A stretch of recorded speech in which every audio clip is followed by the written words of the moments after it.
This is your daily news report as of Friday, October 8th. We're going to cover the expansion of IRS powers. I'm going to give you an update on the situation and let you know why they're doing it. Please let me know your thoughts in the comments down below. I'm going to give you a status update on the human infrastructure bill. There's been new developments. Senator Manchin finally revealed what he wants and where he stands. The Senate approved a debt ceiling increase. 11 Republicans voted along with the Democrats. The debt ceiling will increase by $480 billion, which is enough to keep the government running until December 3rd. In Singapore, the government is testing out patrol robots. This increased surveillance is raising privacy concerns. According to the United Nations, the price of food worldwide has reached a 10-year high. Compared to last year, prices have risen by 32.8%. Officials from multiple U.S. agencies are admitting they knew that the Haitian refugees were headed towards our southern border. The Department of Homeland Security said they had internal failures which left them unprepared. I'll let you know what those internal failures were. This is your Friday news, and I hope you're having a very nice day. We're going to begin with the IRS receiving more power. The Democratic politicians still have not agreed on what dollar amount that they're going to use for the IRS threshold. The Democrats, they were getting a lot of pushback with the $600 figure. They were talking about raising it to $10,000, but they said the threshold is still fluid and subject to change. Every Republican in the Senate Banking Committee is demanding that Senate Majority Leader Chuck Schumer abandon the idea altogether. But the Democrats, they're pushing ahead and they're trying to put it into the human infrastructure bill. Again, the Democrats, they do not need a single Republican vote in order to pass the bill. The Democratic politicians are saying that it is necessary to expand the IRS's power to ensure that wealthy people pay their fair share. The White House is defending their plan, saying that banks and financial institutions should provide a little bit of high-level information to the IRS. So that was their exact quotes. With this little bit of high-level information, the IRS, they're supposed to catch tax cheats, and that money is going to be used to help fund the human infrastructure bill.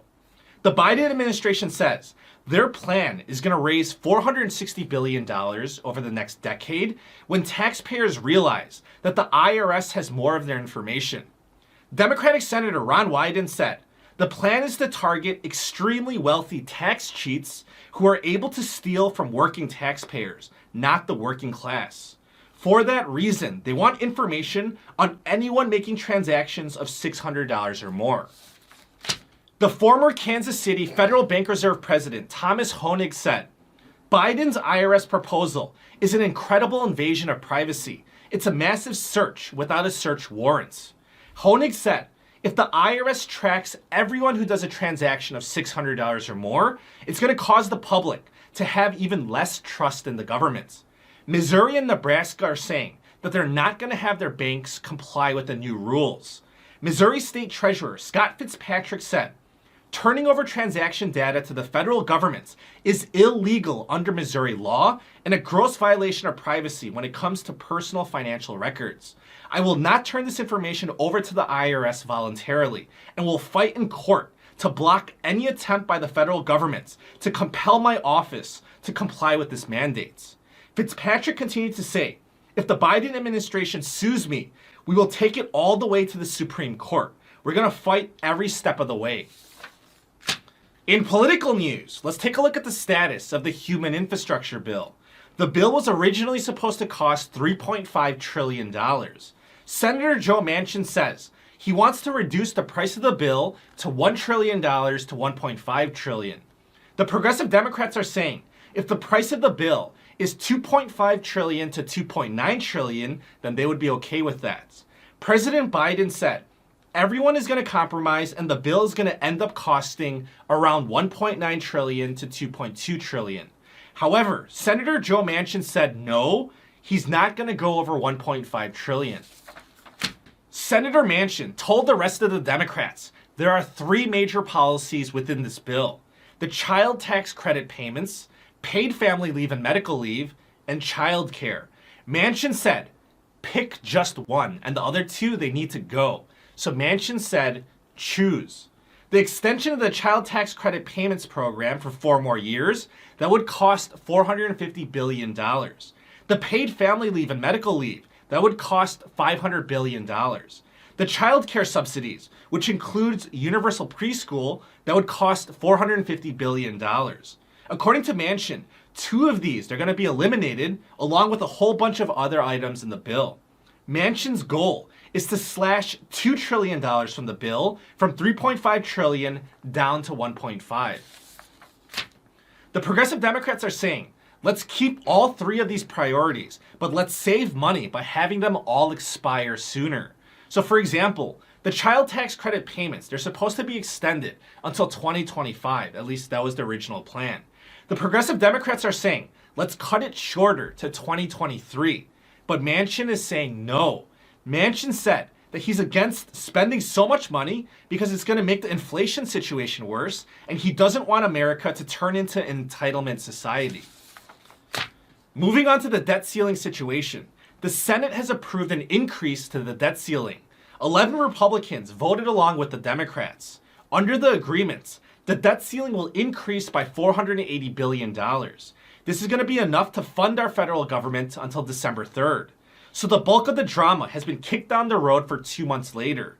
A lot of Republicans were upset with the 11 Republicans that worked with the Democrats. Republican Senator Ted Cruz said, Chuck Schumer won this game of chicken. I wish Republicans hadn't blinked. Republican Senator Mike Rounds said, next time, the Republicans will not cooperate. In international news, in Singapore, the government is testing out patrol robots. This increased surveillance is raising privacy concerns. The robots are equipped with 7 cameras and facial recognition technology. They're blasting warnings when people engage in undesirable social behavior. This includes smoking in non-smoking areas, illegally parking your bicycle, and not following social distancing rules. So here's an example. A group of seniors were watching a chess match. A robot confronted the seniors and blasted a loud robotic warning telling them to disperse. The government is justifying the use of these robots because they're saying that there's a labor shortage. According to the United Nations, the price of food worldwide has reached a 10-year high. The food price index had its highest reading since September of 2011. Compared to last year, prices have risen by 32.8%. Almost all food commodities have risen in the past year, ranging from wheat, vegetable oil, sugar, etc. This is worsening the problem for the hungry and malnourished around the world. In 2020, there were 768 million malnourished people worldwide, which is 1 out of 10 people globally.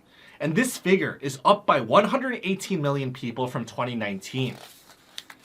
In current events, a new study has found that for the Pfizer vaccine, women, they get a higher level of protection compared to men. The New England Journal of Medicine analyzed 4,800 people from December to July. The results showed that women, compared to men in the same age range, had a higher antibody count at 46% compared to 37% for men. Additionally, women had a higher antibody count at the peak level of protection. The results also show that the antibody count fell in both sexes after 80 days of receiving the second dose. Officials from multiple U.S. agencies, from Homeland Security to the Biden administration, are acknowledging that they knew that the Haitian refugees were headed towards our southern border. But as you clearly witnessed, our government was unprepared. The Department of Homeland Security said they had internal failures and they're discussing steps to prevent similar situations in the future. Officials said there were disagreements on whether they should deport the incoming refugees or not. We just hope that the government is prepared for the next incoming wave of people because other countries, they've been warning us again. Mexico and Panama, they've warned about the next wave that is coming and it's even bigger. And I wanted to end with this interesting survey. Select and Diana shared a survey about investing. When looking at the stock market or the cryptocurrency markets, they found that 61% of 18 to 34-year-olds said that they're investing because it's a thrill to gamble. This is compared to only 16% of investors that said that are 65 years old or older. If you're in the market for the thrill of it, here are some tips to minimize any financial catastrophes. Number 1, Play around, so play around only with money that you can afford to lose. Number 2, avoid using your IRA for risky investments. The whole point of the IRA is steady, tax-free growth. And number 3, before you invest, make sure that you have the basics covered, like paying off high-interest debt like credit cards. But again, these are tips, not rules. That's the news for today. If you enjoyed today's report, please be sure to subscribe. I thank you so much for your support, and I wish you a very nice weekend.